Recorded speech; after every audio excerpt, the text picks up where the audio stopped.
For now, let's move on to skill number 1, which is MS Excel. At IIM Ahmedabad, we have one course on Excel, and before beginning the classes, the professor just casually asked how many students had had no exposure to MS Excel before. And you would be surprised to know that there were a few students, and those students faced the most amount of difficulty both in that course as well as during any analytical project at IIM Ahmedabad, because the learning or the teaching there is so fast paced that it does not give you the time to acquire this skill.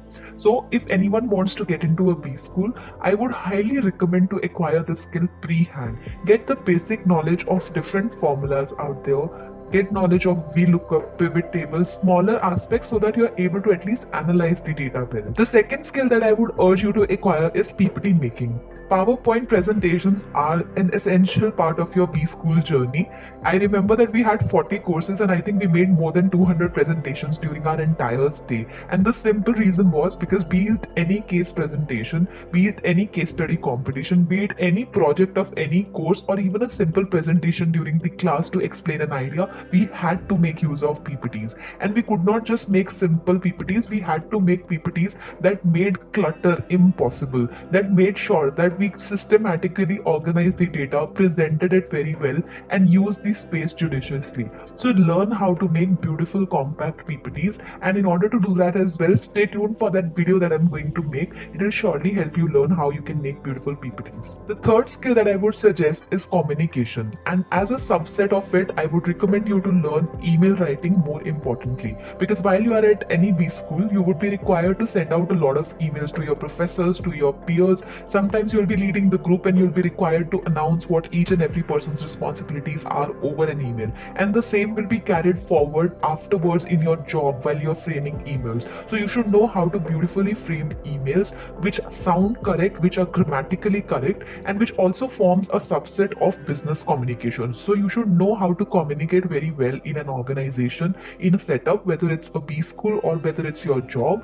For that as well, I would be recommending some sources which you can check out in the description, and also wait for that video. The fourth skill I would recommend is people management. Now, while you stay at a B school, you are required to be a part of a study group. My study group had 6 members, and that study group changed every single term. The simple reason to form a study group is to see whether you're able to manage people. Sometimes you'll be playing a role of a leader, sometimes you'll be playing a role of a member, sometimes you'll be an active participant, sometimes you'll be a passive participant. At each time, you are going to be playing a role wherein you are going to be managing people. You will be dealing with a set of people which come from different backgrounds. They have different set of values and understandings, and they may not agree with you all the time. So how do you get the work done? Sometimes I faced so many challenges in my groups, and there were conflicts that we had to resolve, which was one of the most learning experiences, I would say, of my stay at IIM Ahmedabad. So I would highly recommend you to learn how people management takes place and works. Fifth skill is that of dressing up. Now this may sound very weird, that why would you require to know how to dress up? This is not required for your stay at a B school. We were mostly in casuals while our classes were going on, but you need to know how to dress up according to different occasions for your job later on.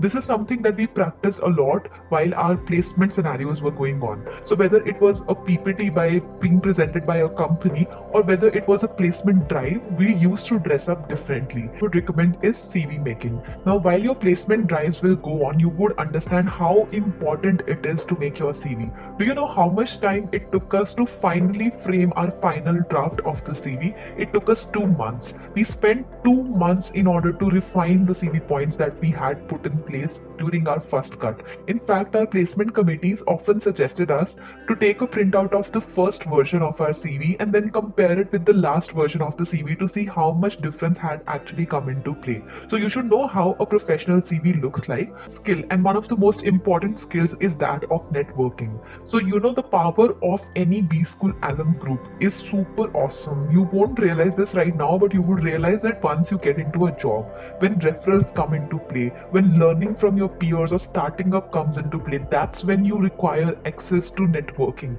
and that's when you learn the power of networking. So if you start right now by practicing simple things, by practicing talking to the people around, to the vendors around, talking to anybody who's around and learning more about them. Understanding how generating interest in someone else's life can actually help you learn from them and at the same time build a strong connection which might stand of mutual benefit later on will be a core skill at a B school. At a B school, if you learn to interact with your peers and you develop a specialty that everyone recognizes you for, that will stand out and you will be remembered years later after even you have left the B school. I would suggest you to do a simple reading of a blog post that recommends you a few ways to make your LinkedIn profile. Start with LinkedIn networking and slowly you would understand how networking works. The eighth skill is that of reading at a stretch. If you remember correctly, I said that there were 40 courses at IIM Ahmedabad and most of the courses had both a study material and a casebook and a book. And in order to go through entire syllabus and 3 classes a day, you had to do an extensive amount of reading a day prior to your classes. So in order to be able to do that, I would suggest you to start reading books, start reading editorials, become comfortable with longer amounts of text so that you become so used to it that it does not cause any problems at a B school. So that will be your skill number 8. Skill number 9 is not really a skill, it's just a point I would recommend you to follow from now on itself, which is punctuality. We used to be told that deadlines are sacrosanct at IIM Ahmedabad, which means that you can't even submit your assignment at 12:01. You have to submit it before 11:59 if you want a grade out of that course. So deadlines are so sacrosanct at IIM Ahmedabad, and same holds true for most B schools. So start being punctual. Episode when one of our classmates was asked to leave the class when he entered at 8:46 because the time to enter the class was 8:45. So make sure that you follow punctuality very seriously. The final skill that I would recommend you to acquire is that of some academic concepts which were important, and I wish someone had told this point to me, especially because I was a non-engineer. So some quant classes require you to have basic understanding of statistics, of regression, of how normalization works, of how different distributions work. So learn these concepts pre-hand. Similarly, for an engineer, learnings about financial accounting, financial analysis, financial planning, these are going to be of help. Similarly, for a student from an arts background, if you probably learn about economics, that's going to be of some help. Learn about HR or marketing or digital marketing if you want to, but that's a specialized version of learning. You don't need these unless you are interested in those fields, but you definitely need to learn some basics of financial analysis, financial accounting. Some people require basic understanding of statistics or distribution, which I especially did not have. So it's better to go through that. Go through probability as a concept, go through regression, very important. Go through calculus if you want to. These are some things I would highly recommend to a student who does not feel very comfortable with these academic concepts. These are going to be a part of your courses at IIMs or B schools. So that is going to be the final skill I would recommend you to have. So these are the 10 skills that I wanted to recommend to anyone who wants to do an MBA.